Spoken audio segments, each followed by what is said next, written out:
Studio Talk Show.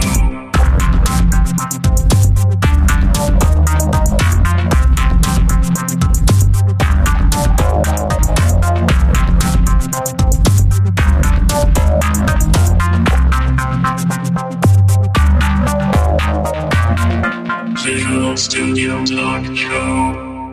Bienvenue à une nouvelle émission du Visual Studio Talk Show. Le podcast, on discute d'architecture logicielle avec la plateforme Microsoft. Je m'appelle Mario Cardinal et avec moi Guy Barrette. Hey, salut Mario, comment vas-tu? Je vais bien.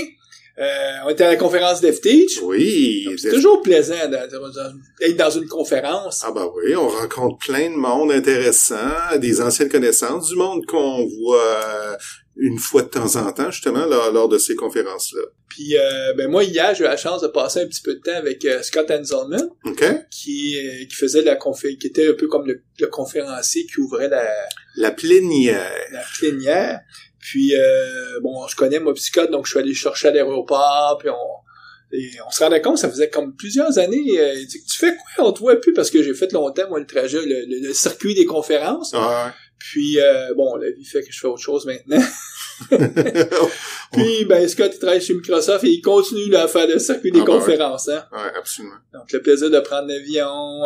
Écoutez, quand il est arrivé hier soir, il est déjà reparti, moins de 24 heures. Ouais, ça, c'est la vie. Ça a l'air, des fois, on pense que c'est très glamour. Je fais des conférences, mais souvent, tu passes plus de temps dans l'avion que... Dans les transports, dans les aéroports, exactement. Mario, tu vas présenter quoi cette semaine? Moi, je présente dans la track DevOps, la track que je m'occupe, je vais présenter sur les feature flags. Puis, je pourrais résumer, essentiellement, je vais faire un peu comme un parcours de comment on est arrivé à ce qu'on appellerait le DevOps 2.0. Donc, on revenait à la base, gestion de code source, le ALM, puis là, maintenant, DevOps 1, puis DevOps 2.0, puis les feature flags, puis où est-ce qu'on s'en va avec toutes ces nouvelles tendances-là. Puis essayer d'expliquer aussi, mettre mon petit grain de sel, là, qu'est-ce que je trouve qu'il y a de l'allure. Évidemment, sinon, c'est pas une présentation, Mario. Non, tout à fait.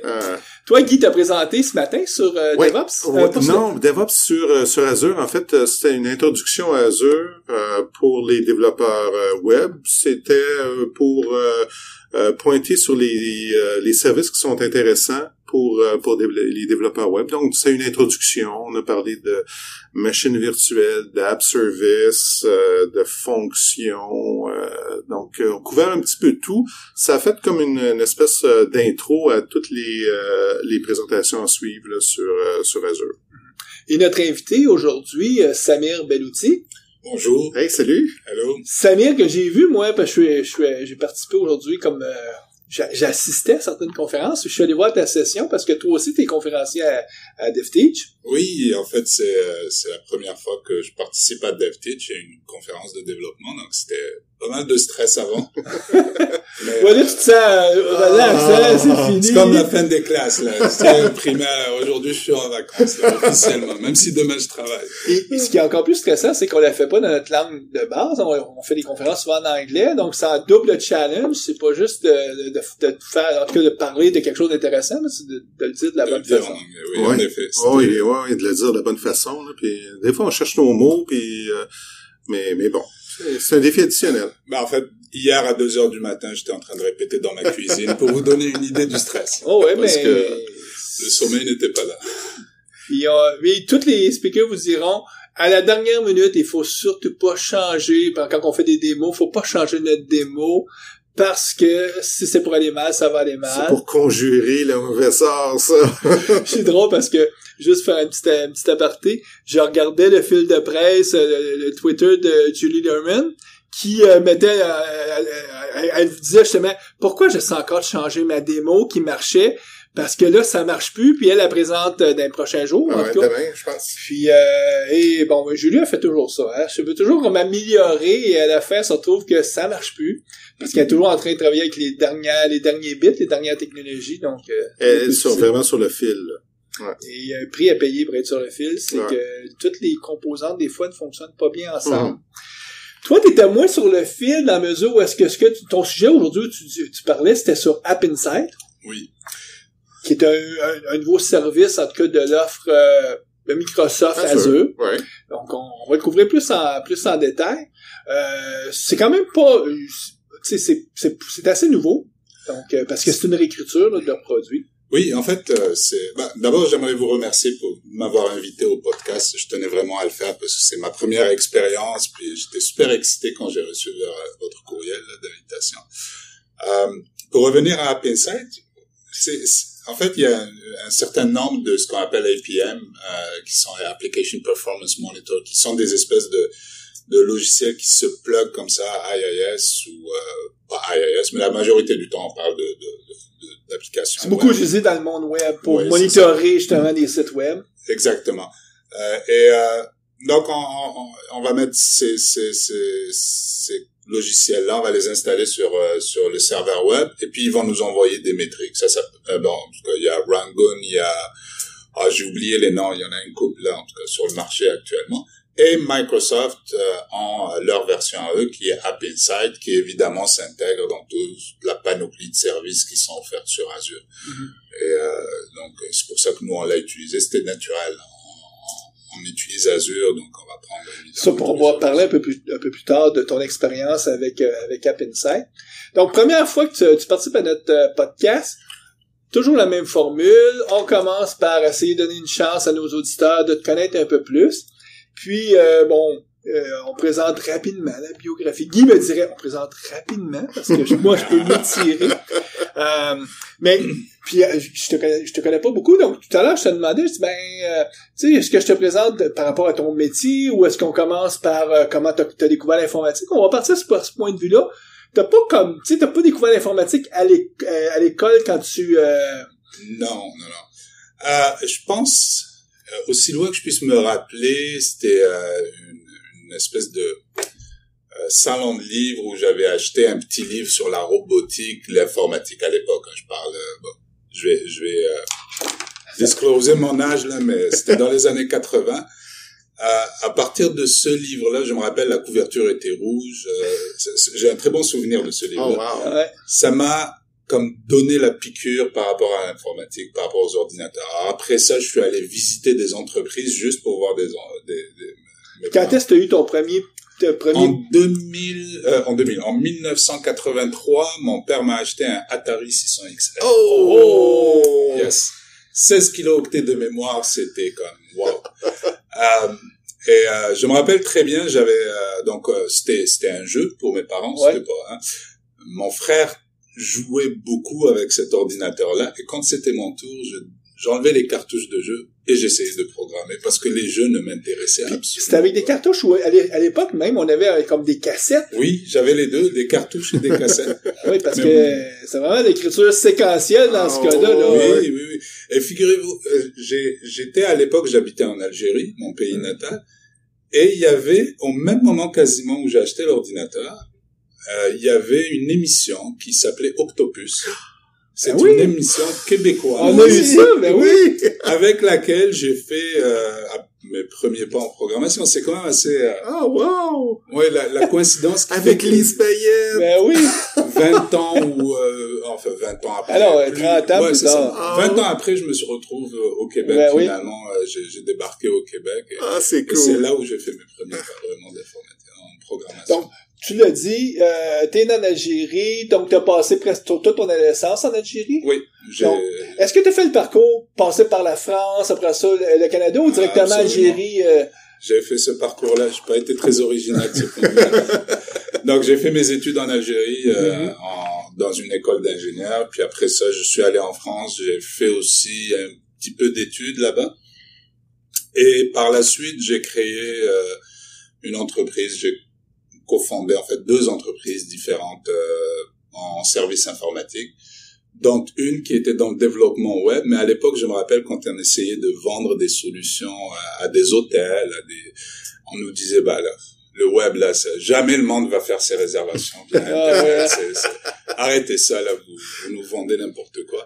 Et c'était le tout début là, je parle de 95-96 environ. Ouais, au début là. Ouais. Oui, on était encore dans les fameux scripts CGI, et puis CGI c'est pas la compagnie. Command Gateway Interface. Ouais, c'était avant la bulle aussi là de 2000. Là, ouais. Mais à l'époque, Amazon commençait, puis tout le monde, en tout cas, il y avait beaucoup de scepticisme sur c'est quoi cette affaire-là d'Amazon? Je me rappelle aussi. Ah oui. Donc c'est là où j'ai fait, c'est ça le contexte un peu dans lequel j'ai commencé en France. Et après ça, je suis venu au Québec. Avant que vous me posiez la question, pourquoi le Québec, probablement parce que c'était pour moi, c'était là que ça se passait un peu l'informatique, l'innovation, etc. C'était l'Amérique du Nord. Ouais, le Québec, je parle français, donc il y avait un match quasiment comme naturel qui se faisait. Mm-hmm. Donc j'ai immigré ici, puis depuis le temps, ça fait 19 ans maintenant, je travaille en informatique, puis ça fait après 9 ans, je me suis mis à travailler à mon compte. Donc, ça, t'es consultant indépendant. Exact. Comme Guy, comme moi. Tu font que tes mandats, t'es fait principalement dans des grosses organisations. En tout cas, absolument ça peut être aussi des PME, mais souvent des bonnes organisations. Et tu as eu la chance, dans la dernière année, de travailler beaucoup avec App Insight, chez certains de tes clients. Oui, tout à fait. En fait, on a eu la chance de travailler sur un mandat qui était de créer un site web pour du e-commerce, de la vente de voyage, donc de forfait de voyage. Bon, on va les nommer, c'est pour Air Transat. C'est pour Air Transat. Le site web, c'est transat.com pour être plus précis. Et on avait pris cette décision-là, cette fois-ci, de tout faire sur le cloud, pour différentes raisons, entre autres la productivité de l'équipe, etc. Et au passage, donc, on a essayé de regarder, OK, qu'est-ce que Azure nous offre comme service? Pas juste, OK, l'hébergement, c'est une chose, c'est un peu le service naturel qu'on va aller chercher dès qu'on aborde le cloud. Mais on s'était posé la question, qu'est-ce qu'on peut tirer encore plus du cloud? Est-ce qu'on va aller chercher des services au lieu de les développer comme par exemple Azure Search ou VSTS? On a essayé vraiment de faire une espèce de pas en avant vers une équipe beaucoup plus DevOps et beaucoup plus productive dans le sens où on va prendre ce qui est off the shelf et l'utiliser au lieu d'essayer de le développer localement. Au passage, on a découvert App Insight qui était un petit bidule, on comprenait pas trop ça fait quoi exactement. On l'a utilisé pour des statistiques au début, comme je disais à ma présentation, pour loguer des stats.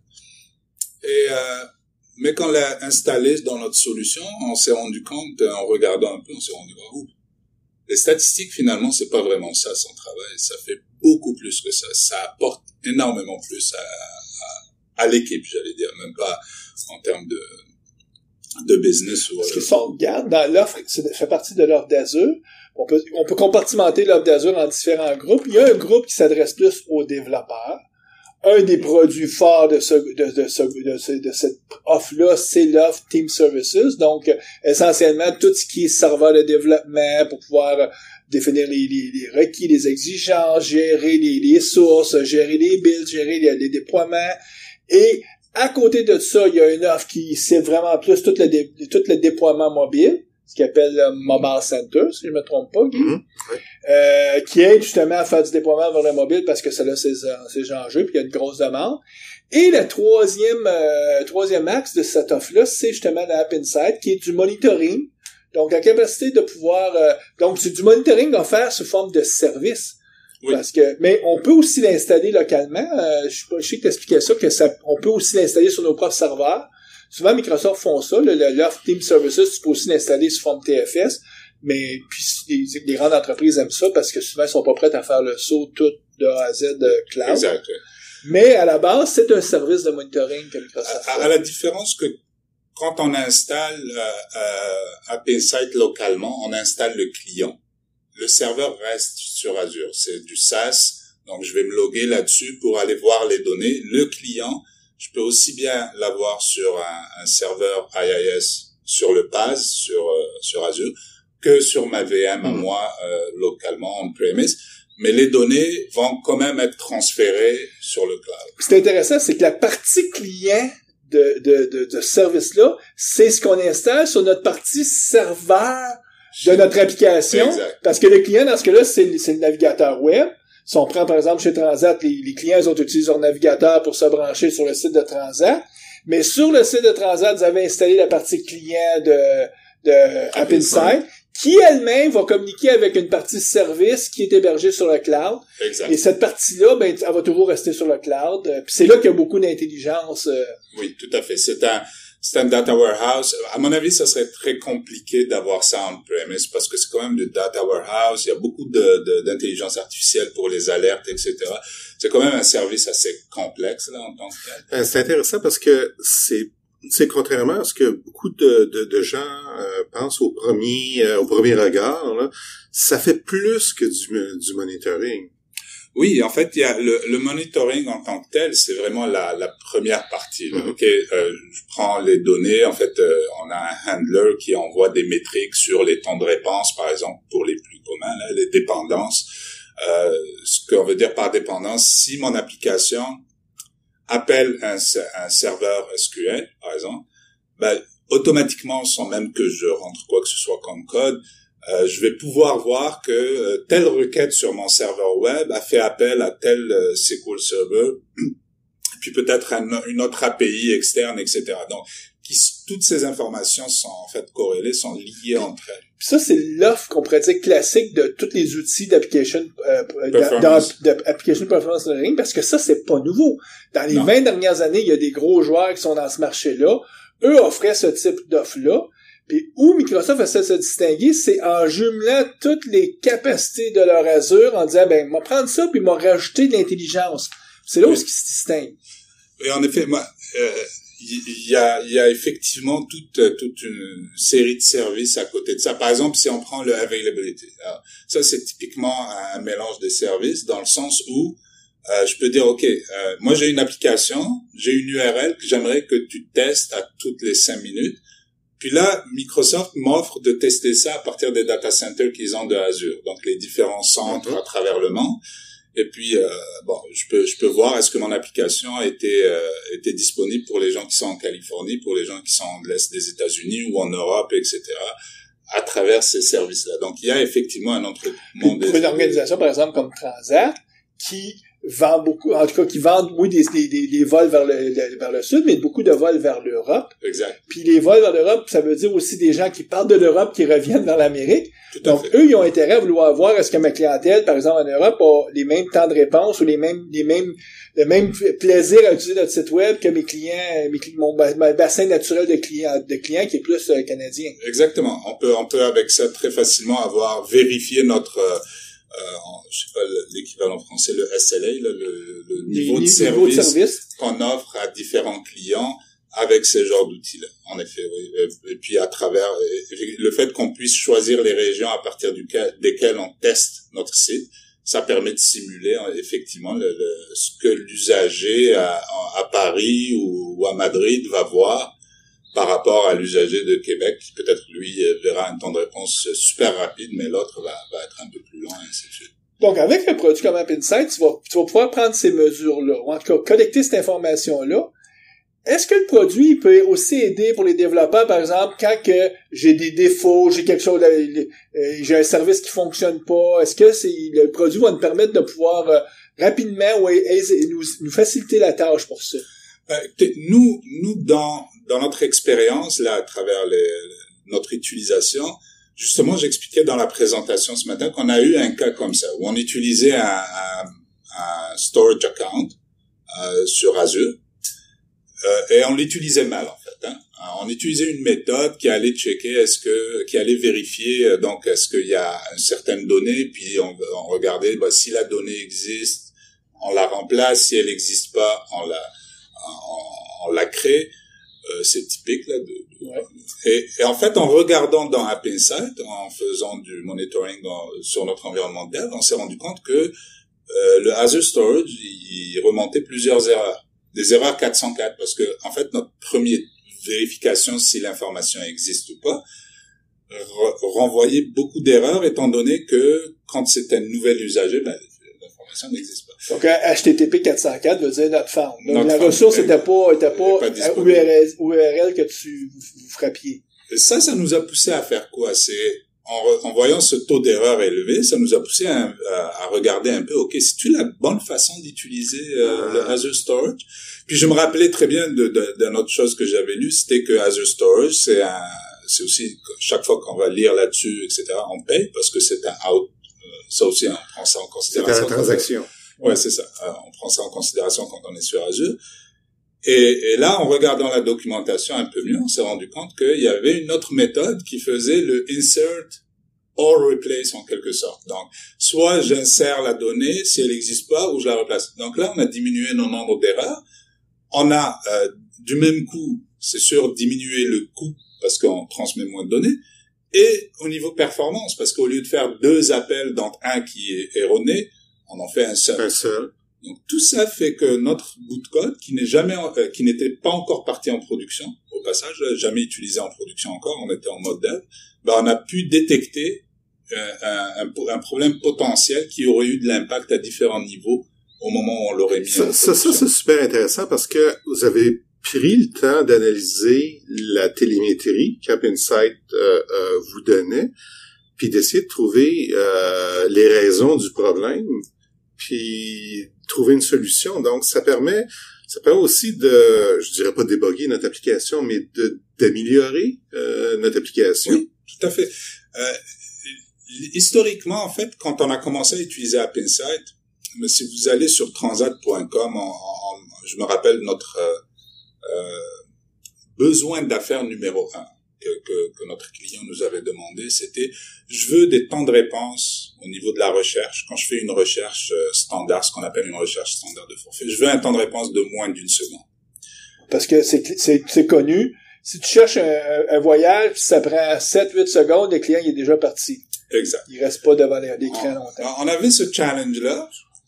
Et donc, tout de suite, quand on a commencé à utiliser App Insight, c'est clair qu'on avait trouvé tout de suite, c'est ça l'outil que ça nous prend pour arriver à ce résultat-là, parce que autrement, c'est relativement difficile d'ouvrir des sessions de profiling, etc., comme on fait d'habitude. Et tu peux prouver à ton client que tu es arrivé à la bonne métrique aussi. Avec les vraies données, en vrai cas, tandis que dans l'autre cas, c'est un test de charge que tu fais, mais qui est souvent fictif, parce que... On peut faire des tests de charge, ça nous donne certaines informations, mais là, en production, on est capable de dire, regarde, j'ai des données, mais surtout, sur quoi je voudrais insister, en fait, c'est pas juste le fait de prouver que le temps de réponse est bon. C'est aussi le fait de pouvoir détecter, est-ce qu'à un moment donné, on a fait de quoi qui fait que le temps de réponse est en train d'augmenter plutôt. Ouais, d'augmenter plutôt. Et que finalement, on n'est pas en train d'offrir et non seulement ça nous permet de détecter ça, ce qu'on aurait pu faire avec juste un Google Analytics, par exemple, mais ça va me donner plein de détails sur ma requête. Les requêtes qui sont au-dessus d'1 seconde, c'est quel type de requête? Ça vient-tu du même type de browser? Ça vient-tu du même type de peut-être c'est toutes des cellulaires, c'est des tablettes, c'est des desktops, je sais pas.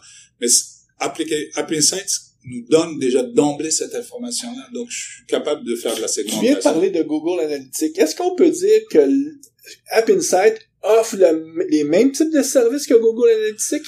Non, pas vraiment. En fait, App Insight, si j'avais à donner une image, App Insight, c'est un petit bonhomme qui est à l'intérieur de votre serveur. Google Analytics, c'est un petit bonhomme qui est à l'extérieur du serveur. Ah ouais.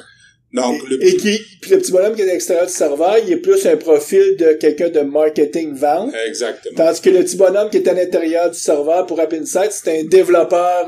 il a une boîte à outils avec un soudeur, etc. Et puis, c'est quelqu'un qui comprend le code, c'est quelqu'un qui comprend ce que c'est qu'une connexion. Mais ça se recoupe à quelque part. Ça se recoupe, évidemment, parce qu'à un moment donné, les métriques, un temps de réponse est un temps de réponse, que ça soit sur Google Analytics, que ça soit sur App Insight. La différence, c'est qu'App Insight va me dire ce temps de réponse-là est lié à un appel quelque part à telle base de données, est lié à un appel quelque part à telle API, etc. Alors que Google Analytics, généralement, va me dire sur cette page, tu as eu un temps de réponse de temps. Ouais.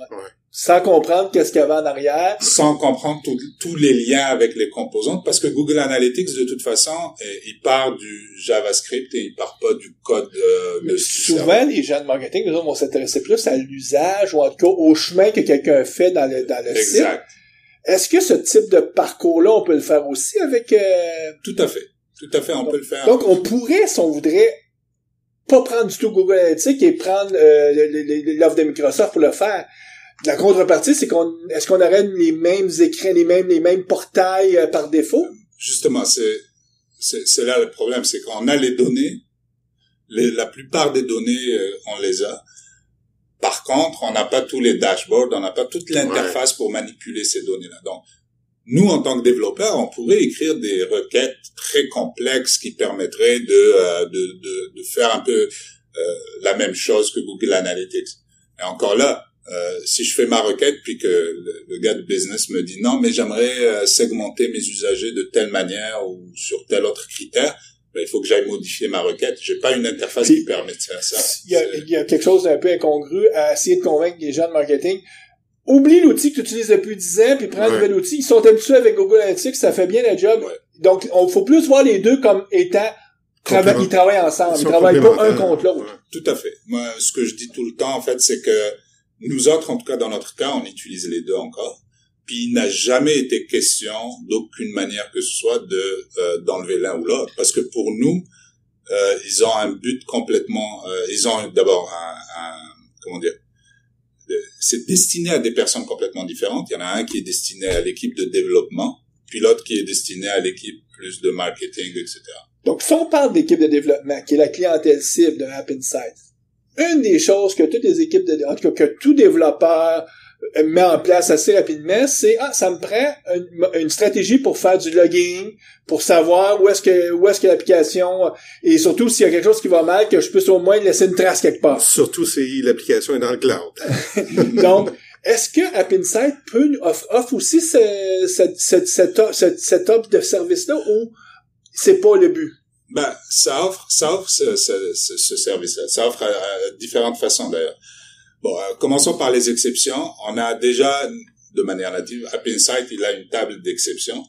Et je peux tracker une exception. C'est-à-dire, quand je fais un catch d'une exception, je peux lui dire à App Insight, OK.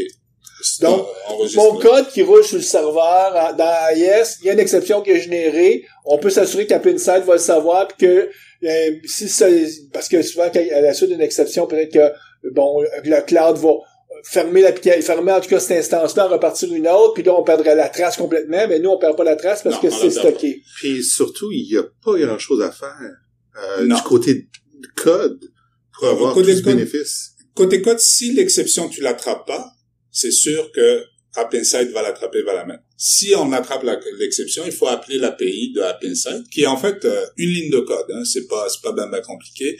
Je lui dis track exception, je lui donne mon exception, des données supplémentaires si je veux rajouter un peu d'informations, et lui, il va mettre cette exception-là. Et automatiquement, il va la lier à la requête principale qui a généré l'exception. C'est ça qui est super intéressant. Il va pouvoir faire la corrélation. Là, il va faire la corrélation. Du contexte. Là. Okay. Donc, ça, c'est d'une part. Après, on a ce qu'on appelle les custom events et custom metrics. Donc, custom events et custom metrics, comme leur nom l'indique, je peux, si j'ai envie d'enregistrer des données en particulier, je sais pas, l'usager a cliqué sur quelque chose, puis bon, un shopping cart par exemple, si j'ai envie de mettre ce custom event là dans App Insight, je peux le mettre. Est-ce que ça va vraiment me servir? Ça, je sais pas, mais nous autres, on mettait... Bon, on peut à ce moment-là faire un peu d'usage, mais l'usage peut-être plus dans une vision plus DevOps peut-être que dans une vision marketing. Nous autres, par exemple, une des métriques custom metrics, donc une des métriques que nous on avait à un moment donné enregistré dans App Insight, c'était la cache. Donc, on avait une cache, on a une API qui pour répondre quand un objet n'est pas dans la cache, c'est très très lent parce qu'il y a beaucoup trop de données à processer pour envoyer ça. Alors ce qu'on a fait, on construit une cache. Mais à chaque fois qu'on frappe la cache puis que l'information n'est pas là, on va mettre cette métrique-là dans App Insight. Et donc, nous, après ça, on regardait les métriques et ça prenait que ça soit vraiment flat pour qu'on soit content parce que sinon, ça voudrait dire que trop d'usagers sont en train d'aller chercher une information qui met beaucoup de temps à revenir. Okay. Et on a amélioré comme ça notre algorithme de construction de la cache de manière à ce que la cache soit complète quasiment peut-être, je dirais, à 99,9, voire même 100% en fait, en bout de ligne. Donc, c'est le genre de choses qu'on peut faire avec donc, t'as justement des choses custom, il y a les exceptions, on parlait des exceptions .NET, mais qu'est-ce qui arrive? Parce que là, c'est du code qui roule du côté du serveur, dans notre serveur applicatif, mais on a de plus en plus de code qui va rouler dans le navigateur du côté JavaScript. Ça peut crasher, là aussi. Est-ce que App Insight peut aider pour ça? Oui, puis c'est une partie vraiment que j'ai trouvé génial de App Insight, c'est que généralement, ce qui se passe sur le serveur, à date, là, je pense que tout le monde, ça fait très longtemps qu'on travaille, même sur les applications clients, on a nos habitudes de loguer de l'information, etc. On est plus ou moins au courant de ce qui se passe. Côté client, c'est un mystère total. Je veux dire, quelqu'un qui me dit, ça a pas marché, je reproduis, ça marche chez moi. Mais pourquoi ça marche pas chez toi, ça marche chez moi? Aucune idée. Donc là, avec App Insight, quand on va sur le portail Azure, il y a une section qui s'appelle Getting Started, et là, on peut aller chercher du code. En fait, il faut aller chercher juste ce bout de code-là, JavaScript, copy-paste au complet. Ils vous disent même où le mettre exactement dans la page. Un peu comme on fait avec le Google Analytics, c'est ce qu'on fait. Dans Google, on met des bouts de code pour que des pages informent le serveur. Là, on va mettre des bouts de code pour que ton code JavaScript qui roule dans tes pages informe App Insight. Informe App Insight, exactement ça. Ce bout de code-là, si on est dans une single page application, par exemple, il faut le modifier un tout petit peu. Mais généralement, même si on le modifie pas, ça va nous donner un minimum d'informations sur le temps de réponse et les exceptions. Donc, il va aller attraper les exceptions JavaScript et les envoyer aussi. Puis on peut avoir des surprises, j'imagine, de se rendre compte que notre code JavaScript qu'on pensait peut-être bardé, qui est pas si bardé que ça. Oui, en fait, JavaScript donne beaucoup de surprises, en fait, beaucoup de fil à retordre en général. Mais il y a une chose qu'on a découverte par contre, c'est que comme c'est sur le client, il est libre de faire ce qu'il veut avec son navigateur. Donc, il peut arrêter le load à n'importe quel moment, il peut rafraîchir la page en plein milieu. Ça génère un tas d'exceptions qui sont en fait des fausses exceptions en bout de ligne, parce qu'on se rend compte que on a un taux d'erreur qui est en aucun cas corrélé au succès de l'application. Ouais, ça reflète pas la réalité. Donc, comment on peut se prémunir pour quand même aller chercher l'information pertinente, mais sans se faire justement diverger par ces cas d'exception-là? Je crois qu'à un moment donné, vu App Insight comment il fonctionne, c'est sûr, on peut écrire notre propre handler d'exception en JavaScript. Il n'y a rien qui nous empêche de le faire. Mais c'est plus, moi j'ai trouvé jusqu'à maintenant, enfin notre expérience, c'est ça nous dit, c'est l'interprétation des données. Donc, ça c'est le deuxième versant en fait de App Insight. App Insight est très bon, il collecte plein de données, ça nous ramène plein de métriques, c'est super. Maintenant, il faut savoir quoi faire avec ces métriques-là. Et surtout ne pas tomber dans le piège des ce qu'on appelle en bon français des false positives, des fausses mauvaises nouvelles. Ouais. Donc, et regarder, la première fois qu'on a regardé les exceptions en JavaScript, on a comme paniqué. On s'est dit, là, il y a rien qui marche. Ouais, mais il y a plein de transactions qui se font, il y a plein de monde qui achète des billets ou des forfaits. Comment ils font pour acheter des billets s'il y a rien qui marche? S'il y a rien qui marche. Donc là, après ça, il faut commencer à regarder. Mais certaines erreurs sont vraiment là, c'est juste qu'elles sont pas bloquantes pour l'usager. Ouais. Mais une erreur qui est pas bloquante, généralement, au minimum, elle ralentit. Donc, on est allé quand même aller fixer ces problèmes-là, même si dans un autre monde, en fait, on n'aurait jamais, mais absolument jamais regardé ça, parce que il y a aucun outil, il y a rien qui nous dit que il y a une exception JavaScript, puisque le monde continue. Je sais que dans ta présentation, une des slides que tu montrais, parce que bon, il y a Portail donne beaucoup d'informations par défaut sans que tu aies besoin de programmer rien. Et entre autres, il va pouvoir te montrer les temps de réponse, la partie qui est vraiment le temps de réponse serveur et versus le temps de réponse global avec le temps de chargement dans ton navigateur.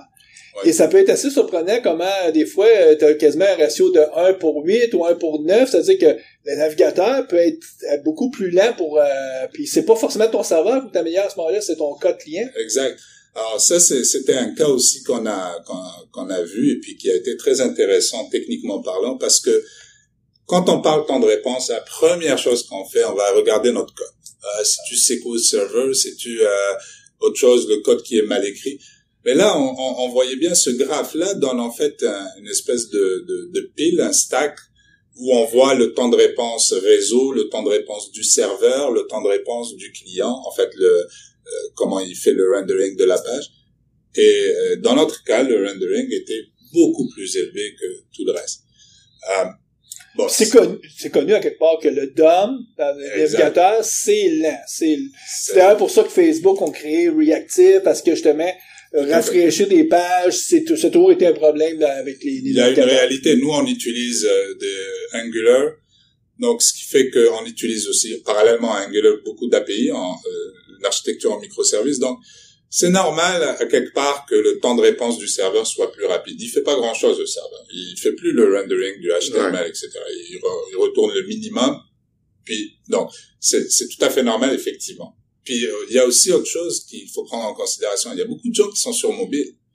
Il y a beaucoup de gens qui sont sur des réseaux à l'extérieur où ça fait que le temps de réponse moyen va être probablement un peu plus élevé parce que il y a différents types de devices. C'est pas tout le monde qui est sur un 150 mégabytes de beaucoup de gens qui sont sur un téléphone Android vieille génération parce qu'on sait les téléphones Android se font pas mettre à jour. La majorité des fabricants, il faut que t'es avec un vieux Kit 4 4.4 qui date d'il y a 4 ans, puis t'es avec le navigateur web qui vient avec ça et avec toutes les faiblesses que ça veut dire. Exact. Et donc ça vient un peu faire monter des fois les moyennes vers le haut. Mais c'est indéniable que le côté client,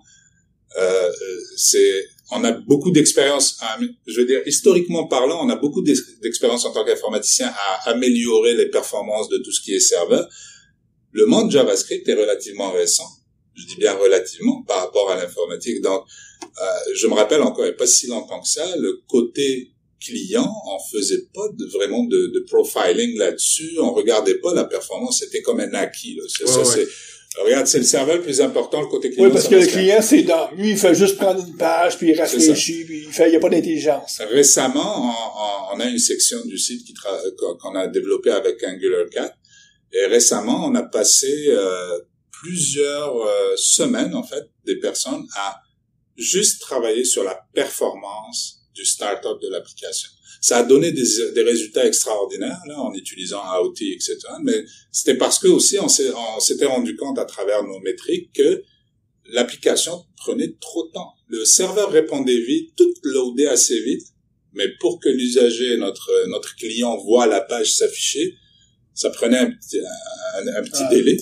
Et donc, on est allé regarder vraiment cette partie un peu black box qu'on regarde pas trop souvent, en fait, qui est Angular. Qu'est-ce qu'on peut faire dans Angular qui pourrait nous aider à booster un peu les choses? Et ça a donné des résultats aussi. Ça a donné de très, très bons résultats, en fait. Et c'était un peu grâce à... C'est intéressant parce que les gens pensent App Insight, technologie qui va monitorer la partie serveur. Mais une des surprises, c'est ça va t'aider vraiment beaucoup pour ta partie client. Peut-être même plus, il y aura peut-être plus de surprises de ce côté-là que ton code .NET, parce que, comme Guy disait, c'est très facile de trapper les exceptions puis d'avoir un beau log exception qui dit qu'est-ce qui s'est passé, mais le JavaScript, c'est là qu'il y a vraiment une plus-value. Et ça va encore un peu plus loin que ça, c'est que ça fait du profiling sur le temps de réponse, etc., au niveau de la page. Mais en même temps, comme on est en mode Angular, on appelle des API. Et puis, App Insight va aller chercher aussi les appels qu'on fait à l'externe. Donc, quand je regarde la carte, la map, l'application map dans App Insight, je peux voir tous les appels qui sont faits à partir du JavaScript. Donc, nous autres, par exemple, on appelle TripAdvisor, on appelle des API comme ça. On peut voir c'est quoi ces API-là. On peut voir si ces API-là vous ralentissent. Non seulement nous ralentissent, mais s'il y a des erreurs. Alors, imaginez le cas de figure suivant. On n'a pas App Insight. TripAdvisor, la licence a expiré. Les clients, eux autres, parce que comme on est en mode Angular, donc on fait les appels client-side, les clients voient plus les étoiles TripAdvisor, mais moi, je le sais pas du tout, parce que ça se passe au niveau client. Ouais. Vraiment, c'est mon JavaScript qui appelle TripAdvisor. Dans notre cas, nous, parce qu'on monitore ça, on peut voir tout de suite, OK, il y a, ou alors Météo Média, ou c'était pas Météo Média, c'est une autre API de météo à laquelle on fait appel aussi pour afficher la météo dans certains endroits, en fait, pour les destinations dans le sud, etc. Donc, toutes ces API-là, si elles répondent pas un jour, s'il y a moindrement un problème, nous autres, on peut pas deviner que tel usager quelque part n'a pas vu la météo. Ça peut le voir. Ça peut même vous donner des mesures pour dire, moi là, je paye un certain montant, je m'attends à un certain SLA, donc à un certain niveau de service de ce fournisseur-là. S'il est en bas de ses niveaux de service, je vais pouvoir y remettre sur le nez en disant, hey, T'as un rapport clair et net, là, avec Exactement. les temps de réponse. En telle date et telle date, là, tu m'as pas donné ton STG. Ouais. Tout à fait. On peut utiliser ça dans ce contexte aussi. Samir, tu mentionnais tout à l'heure, brièvement, là, des possibilités de créer des alertes. Fait qu'on pourrait peut-être penser à créer une alerte dans ces cas-là. Est-ce que ça serait possible? Les alertes, en général, ça se crée avec, on donne des thresholds, des limites. Des niveaux de limites, là. C'est ça, des limites. On dit, par exemple, si j'ai tant d'exceptions, si je vais rencontrer tant d'exceptions dans une heure ou dans tel laps de temps, envoie-moi une alerte. Si le temps de réponse baisse à temps... Donc, les alertes, c'est un email, un SMS... C'est des emails. C'est des emails. On n'utilise plus énormément les alertes à cause du fait, nous autres, ça c'est vraiment... Parce qu'à un moment donné, on commençait à être inondés d'alertes et on n'a pas eu le temps de les raffiner. Par contre, donc je sais pas trop si on peut les plugger avec... comment il s'appelle le service? Twilio? En fait, je sais que dans Azure Marketplace, il y a plein d'outils auxquels on peut plugger ça, mais je me demandais si on pouvait pas le plugger avec AppLogic pour justement avoir oui, notre propre... Oui. C'est clair que tu peux te brancher avec soit Microsoft Flow, Zapier, puis là, tu peux alimenter d'autres systèmes. Mais avec AppLogic, on peut se brancher sur Twilio, envoyer un SMS, puis tout ça. Là. Par défaut, c'est des emails que tu peux recevoir, mais je sais qu'il y a d'autres cas où on peut mettre des endpoints, donc un service éventuellement, donc ça pourrait être n'importe quoi qui permet de démarrer un processus, puis de recevoir, d'ouvrir un billet ou whatever. Fait que dans le cas de par exemple, de TripAdvisor qui répond pas pendant, je sais pas moi, une demi-heure, quelque chose comme ça, on pourrait être notifié, là. Ah oui, tout à fait, oui. C'est, pour ce genre de service-là, on peut être notifié. On les a toujours. Nous autres, on utilise ça un peu avec, avec parcimonie, là, dans le sens où on se méfie un peu, mais on les garde quand même. Elles sont toujours là, les alertes, parce qu'à un moment donné, s'il y a un problème, il faut quand même réagir. Donc, on regarde de temps en temps. Il faut les raffiner. Comme je disais, la présentation, c'est le danger de tout système qui envoie des alertes. C'est que si on reçoit trop, c'est comme ça. Tu les ignores. Ouais. Donc, le service App Insight, il collecte beaucoup d'informations. Encore là, faut que tu sois intelligent dans ta façon, parce que si tu collectes trop d'informations, en tout cas, faut que tu sois conscient qu'il y a un coût associé avec ces informations-là. Si tu dis, je vais tout ramasser au grand complet, il y a un coût à payer. Je me souviens dans ta présentation, tu disais qu'il y avait comme 3 stratégies qu'on pouvait prendre pour réduire. Il y avait des stratégies pour réduire la quantité de données qu'on envoie du côté serveur pour justement réduire les coûts. En fait, c'est une stratégie d'échantillonnage. C'est pas juste une réduction, c'est de l'échantillonnage. Donc, App Insight va décider, selon les paramètres qu'on lui donne, va décider d'enregistrer ou pas certaines informations. Donc, généralement, la façon que ça se passe, c'est que des informations similaires vont être regroupées dans un même enregistrement. Je m'explique, j'ai 2 exceptions, par exemple, ou 2 requêtes qui sont exactement les mêmes. Donc, App Insight va dire, OK, cette requête et cette requête-là étant la même, comme on m'a demandé de faire de l'échantillonnage, mettant à 50%, il va enregistrer les 2 requêtes dans le même enregistrement de la BD, mais avec, il a un compteur, il va dire, OK, mais il y en a 2 de même. Il y a 2 requêtes. Cette ligne-là représente 2 fois et non pas une requête. Donc, l'échantillonnage aussi, la façon que ça se fait, c'est qu'il essaie de garder une consistance. Dans le sens où toutes les requêtes, toutes les données qui sont liées entre elles logiquement, donc les mêmes requêtes, la même opération ou même utilisateur, il va les garder. Donc, s'il enregistre une partie, il va enregistrer la totalité et non pas, il va pas couper au milieu pour dire, OK, on m'a dit 50%, je coupe au milieu, donc il y a pas de consistance des données. Donc, à la place, il va tout enregistrer, mais le prochain usager ou la prochaine opération, il va décider peut-être de la mettre de côté en attendant, et ainsi de suite. Et effectivement, il y a 3 stratégies différentes. La première, qui est en fait la plus simple, c'est d'aller dans App Insight puis de dire, OK, moi je veux un échantillonnage de 50%. Ça, je dirais, c'est pour les mesures d'urgence. On voit qu'à App Insight, vraiment, il y a trop de données puis qu'on est en train de payer trop cher. Je vais sur App Insight, je dis, OK, arrête-moi ça à 50%. Il y a même une chose dont j'avais pas parlé, il y a un data cap, là. On peut même mettre une limite maximale. Tu ne payes pas plus qu'un certain montant. Je peux dire, OK, dès que tu arrives à cette limite-là, ne prends plus rien comme données. Comme ça, je sais combien je vais payer à la fin du mois. C'est sûr que c'est dangereux, là, parce que y a rien qui nous dit qu'après cette limite-là, t'as pas beaucoup d'exceptions ou t'as pas beaucoup d'erreurs. Donc, la première méthode, c'est ce qu'ils appellent ingestion sampling. Donc, c'est App Insight. Notre serveur et notre client envoient toutes les données à App Insight. App Insight décide qu'est-ce qu'il garde pas. La deuxième façon de faire, c'est fixed rate, qui est un taux fixé. Donc, cette première façon-là, tu vas être payé, même s'ils gardent pas tout, tu vas quand même payer les coûts de transaction à eux. Oui. Dans le deuxième cas, où est-ce que là, ça va se faire plus du côté client, tu vas réduire ces coûts-là. Tu vas réduire les coûts. Donc, tu as moins de données qui partent vers le serveur, donc on réduit les coûts outbound. Donc là, c'est quoi? C'est du code que toi-même que t'embarques, on te fournit du code pour faire le sampling, ou c'est toi qui doit... C'est de la configuration uniquement. C'est juste de la configuration, on a un fichier de configuration. On peut le faire avec du code, hein, soit dit en passant. J'ai pas abordé ça dans la présentation parce que je considère ça comme une utilisation plus avancée. Mais honnêtement, juste avec la configuration, on peut faire beaucoup. On peut faire beaucoup. Donc là, il s'agit de dire dans le fichier de configuration, OK, moi, je veux cette méthode d'échantillonnage qui est un taux fixe. On donne un pourcentage. Donc, 10, 15, 20, 30%, 50%, voilà, ce qu'on veut. Et donc, à partir de ce moment-là, le SDK va envoyer uniquement... Quand tu dis échantillonnage, mettons que moi, je voudrais échantillonner, je sais pas, moi, justement, des requêtes sur une certaine page, mais les exceptions, je voudrais toutes les ramasser. Je peux-tu fignonner pour dire ça, c'est 100%, puis lui, c'est 10%? Non, on peut pas faire ça. Par contre, on peut dire que je veux échantillonner à 50%, sauf pour les exceptions, par exemple. Okay. Donc, les exceptions, ça va être 100%. Les autres, c'est comme, on reçoit toutes les données, mais le reste, ça va être à 50 ou 60%.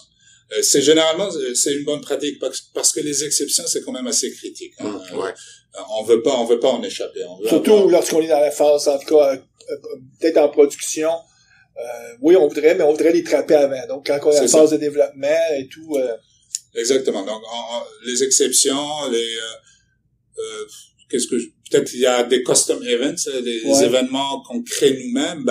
Si on les crée nous-mêmes, c'est quelque part on veut les recevoir toutes, parce que sinon autrement, ça serait quoi d'écrire? C'est ça. Ça signifierait pas grand-chose. Mais encore là, un bon échantillonnage pourrait aussi... on a vu les deux premières. C'est quoi la troisième? La troisième, c'est le progressif. Maintenant, c'est par défaut le dernier package, le Nugget package, c'est comme ça qu'il fonctionne. Le progressif, c'est en fait l'idéal entre les demandes. C'est que au départ, si on a très peu de requêtes, très peu de données qui sont envoyées à App Insight, il va les envoyer à 100%. Puis donc quand je fais mes tests dans mes plateformes d'intégration fonctionnelles, etc., là absolument t'as pas des milliers d'utilisateurs. Exact. Puis au fur et à mesure que la taille des données augmente, on fait augmenter le taux d'échantillonnage. Oui, c'est ça, on le fait augmenter. Au lieu d'envoyer 100% des données, on va commencer à peut-être envoyer 80. Et puis là, le fichier de configuration, je le connais pas par cœur, là, mais il y a à peu près 5-6 paramètres qui permettent de paramétriser l'échantillonnage progressif, parce que ça se fait vraiment de manière exponentielle. C'est pas je passe de 0, en fait, échantillonnage, je prends tout à 50%. C'est progressif, ça va augmenter. Et là aussi, on peut décider de certaines métriques qu'on veut garder à 100% au lieu de les échantillonner. Donc là, je vais collecter toutes ces informations-là. Par défaut, App Insight me donne pas juste le service de magasiner les données, mais des portails. Donc, des capacités de voir l'information. Oui. Donc, est-ce que c'est assez riche ce qu'on peut voir comme type d'information? Dans la plupart des cas, on va utiliser App Insight directement sur le portail avec les dashboards. Donc, vous n'avez pas eu besoin de commencer à vous faire des écrans propriétaires. Vous avez pris les écrans tels que fournis, puis c'était assez? Dans la plupart du temps, on a créé 2 ou 3 graphes qu'on utilise dans le dashboard de Azure, donc qu'on crée avec App Insight Analytics, qui est un peu une espèce de c'est comme un peu de SQL Development Studio. On peut faire des requêtes custom. Parce qu'il y a ils ont leur propre langage de query. Exact. Donc, faut s'entendre si on se met à utiliser App Insight. Il va falloir commencer à apprendre le App Insight Analytics, ce langage de query là, parce que si on se met pas les mains dedans, on ne tirera pas parti. Je dirais qu'on va être à peu près à 60-70% des capacités. Mais le plus intéressant, c'est si on veut être vraiment proactif, c'est, par exemple, j'ai fait un déploiement hier, je vais aller créer des requêtes qui vont comparer le déploiement d'hier au déploiement d'il y a 3 semaines pour voir est-ce que j'impacte plus mes usagers maintenant qu'il y a 3 semaines, parce que nous autres, on travaille tout le temps comme ça en amélioration, on essaie d'améliorer nos processus de déploiement pour impacter le moins possible. Donc, c'est sûr que dans ce cas-là, on a besoin de requêtes personnalisées. On utilise App Insight Analytics pour ça. Il est intimidant App Insight Analytics au départ. Quand on regarde nouveau langage, nouveau paradigme, puis il y a des instructions là. Mais tu dis nouveau langage, est-ce que les gens qui s'intéressent tout au domaine des sciences des données, le data science, pour eux, ça doit pas être si nouveau que ça, nouveau, parce que ouais, sauf que t'as peut-être pas une personne de ce type-là dans ton équipe. C'est ça. Non, tout à fait, mais c'est peut-être une bonne façon de commencer à se mettre les mains vers tout ce domaine-là du data science qui est, à mon avis, à moi, en tout cas, notre futur aux développeurs, on va devoir devenir de plus en plus, un peu comme on a tous appris le langage SQL un jour de notre vie, pour l'utiliser les 20-25, on va tout apprendre à un moment donné les bases de ces types de requêtes-là. Puis, pour accéder à ces métriques-là, ce dashboard-là, ça prend une licence? Non, ça vient avec le portail. Donc, pour les dashboards existants, c'est dans le portail Azure. Okay. Donc, on va sur l'instance, puis on a je sais pas s'il y a un nom français à ça, le Blade là, de App Insight. Il y a les menus là-dedans, il y a plein d'informations, il y a vraiment plein de graphes, etc. déjà par défaut. Puis je pense même qu'on peut faire l'exportation de données vers Power BI. Oui, on peut faire de l'exportation parce que les données dans App Insight sont là pour 3 mois uniquement, 90 jours. Mais on peut transférer ces données-là à Power BI. On peut faire ce qu'ils appellent continuous export vers un storage account, donc Story2 pour garder un historique beaucoup plus longtemps que les 90 jours. On peut aussi générer des données puis les exporter en Excel, mais ça c'est pour les petits. Ce qui est pas bête d'envoyer dans un storage, parce que aujourd'hui des données que tu dis je sais pas qu'est-ce que je peux faire avec. Dans 2, 3, 4, 5 ans d'ici, avec toutes les capacités d'analyse qu'on va avoir, tu vas peut-être être content d'avoir des données historiques qui datent de 6 ans. Mettons un transat qui va pouvoir dire « Hey, moi, je suis capable après ça de regarder mes profils utilisateurs puis prévoir quand est-ce que les gens... » Donc, le coût de stockage peut sembler... Sauf que ça fait des données en tabarouette, là. Oui. Ça fait beaucoup de données. Nous autres, pour ainsi dire, en fait, on utilise vraiment pour le moment, c'est vrai, on n'a pas eu cette vision-là, ce que tu dis très intéressant. Ben, ils disent que les données, c'est le nouveau pétrole. Donc, si tu payes aujourd'hui pour te stocker, c'est que tu t'emmagasines quelque chose tout à l'heure que tu vas transformer en diamant. Parce que le pétrole... Regarde, je vais aller demain commencer à storer tout ça. Mais il y a quelqu'un chez Travail qui va dire « Ouais, mais attends, là, ça me coûte, j'ai un montant à payer à tous les mois, là. Puis j'ai pas encore vu aucun dollar de ça. » Oui, non, mais il y a moyen de stocker ça, effectivement. Est-ce que ça serait utile? Je pense que ça dépend de la business. C'est parce que tu sais, aujourd'hui, par exemple, dans les Cognitive Services qu'Azure offre, t'as reconnaissance des visages, reconnaissance de ci, mais tout à l'heure, là, t'as des gens qui vont arriver avec des offres de services, d'intelligence, par exemple, pour les gens qui font de la vente, avec des sites web. Ben, tu vois les profils des utilisateurs, mais il faut que tu aies les données.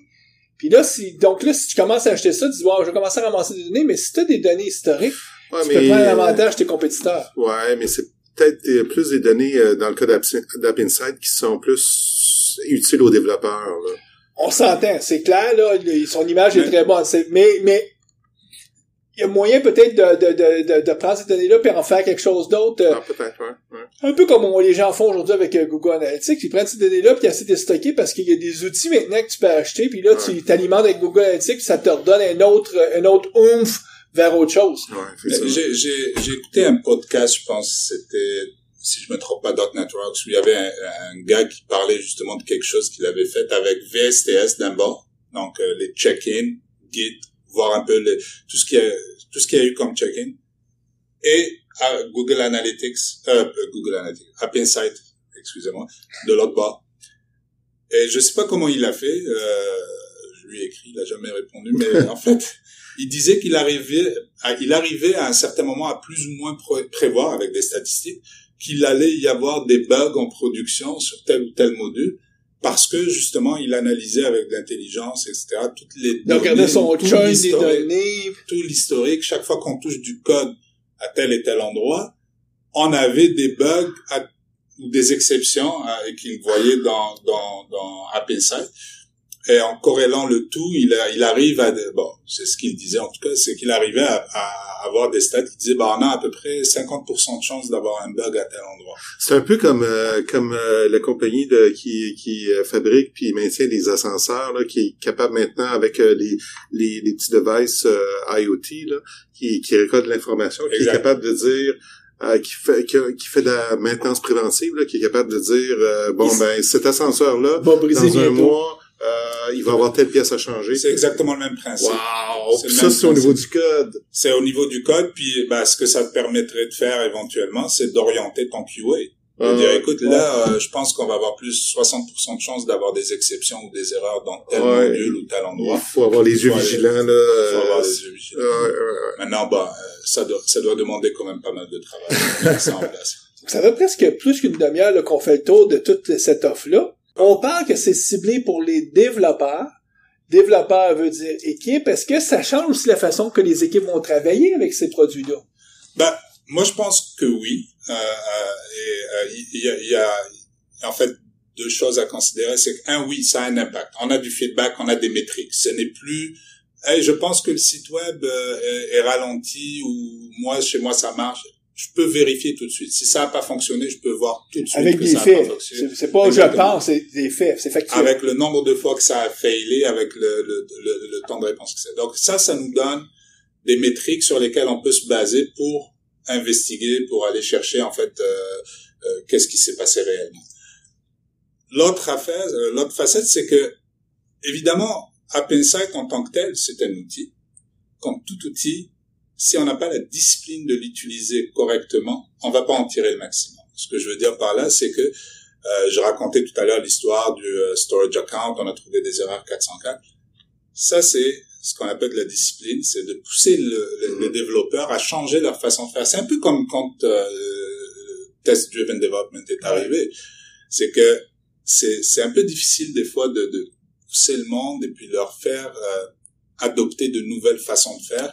Dans ce cas-là, qui est relativement simple, de regarder des métriques de temps en temps pour s'assurer que ce qu'on est en train d'écrire comme code ne cause pas des problèmes. C'est un apprentissage que les développeurs doivent faire, de les analyser les données, mais aussi l'entreprise doit comprendre que le temps qui est passé à faire cette analyse-là, c'est pas du temps perdu, c'est du temps en fait, ça va être bénéfique pour l'entreprise au final. Tout à fait.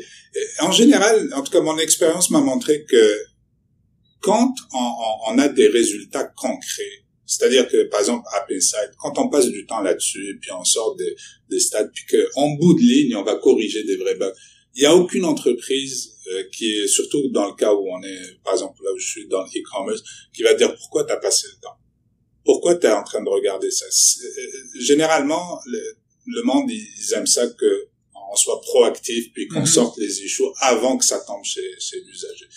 Et donc, de ce point de vue-là, AppInsight a un impact, en fait, moi, je dirais même sur, pas la dynamique de l'équipe quand même, pas à ce point-là, mais sur la productivité, dans le sens où ça nous aide à débugger beaucoup plus facilement, beaucoup plus rapidement. Est-ce qu'on peut aisément utiliser les données d'AppInsight pour faire le retour sur l'investissement? C'est-à-dire, on dépense X milliers de dollars par mois pour ce service-là, mais voici combien d'argent potentiel, parce qu'avec là, c'est sûr qu'il faut faire des hypothèses, mais on a vendu plus de billets à cause de, tu sais, est-ce qu'on peut quasiment... En fait, c'est peut-être surtout, on a réussi à régler X nombre de bugs ou problèmes.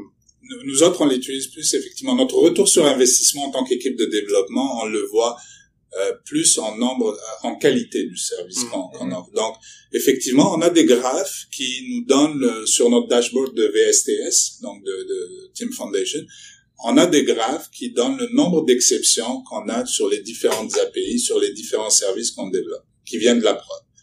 Ce que ça nous permet de faire, c'est de voir la vélocité de l'équipe, par exemple, et voir en même temps, on est plus rapide à livrer du fonctionnel, mais est-ce que la qualité, est-ce que ce que nous dit App Insight en termes de problèmes qui sont en train de se produire pour nos usagers, est-ce que ça augmente ou ça baisse, etc. Donc, ça permet quand même d'aller chercher de manière empirique le progrès de l'équipe en termes de qualité de ce qu'elle produit. Et donc, forcément, si on produit un meilleur logiciel, ça s'interprète tout le temps par de meilleures ventes, de meilleures relations avec nos clients. Samir, ça fait le tour de qu'est-ce que c'est l'offre App Insight. C'est une vaste offre.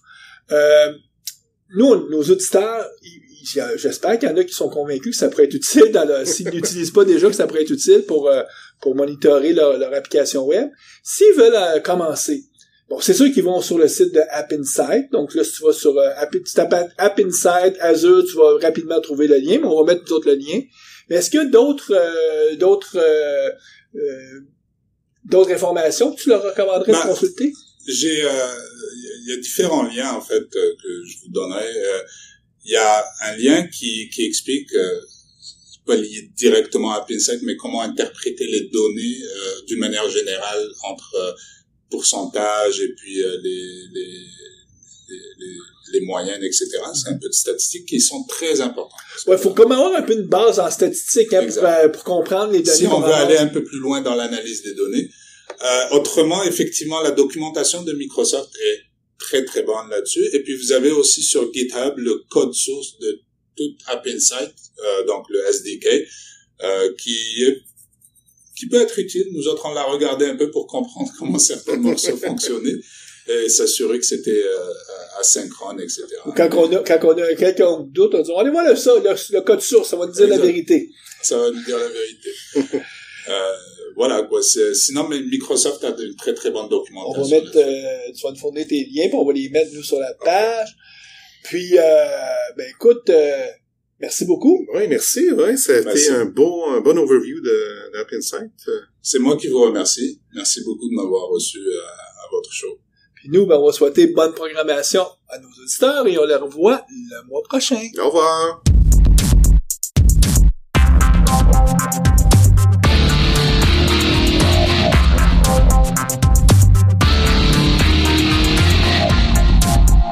Visual Studio Talk Show.